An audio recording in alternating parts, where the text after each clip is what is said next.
Вопросы сохранения семейных ценностей поднимут на гражданском форуме Республики Коми. Участники площадки обсудят роль семьи в обществе, важность семейных ценностей для развития региона, а также способы и механизмы их продвижения. Мероприятие пройдет 16 ноября, соберет представителей профильных министерств, ведомств, общественных объединений и студентов региона.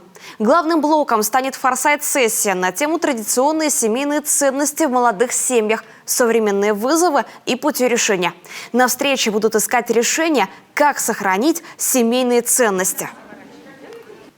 Нас всех очень беспокоит на сегодняшний день это снижение рождаемости, большой процент разводимости семей.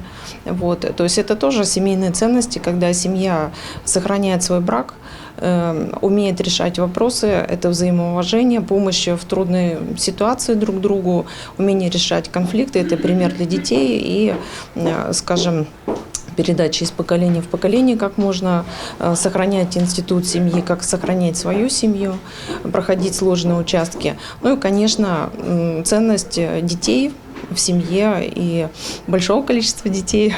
Поэтому мы очень хотим это обсудить, в том числе с молодежью, узнать их приоритеты.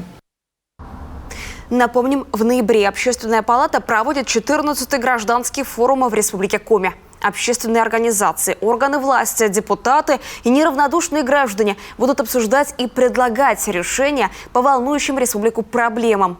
Для того, чтобы принять участие в гражданском форуме, необходимо пройти предварительную регистрацию на сайте Общественной палаты Коми.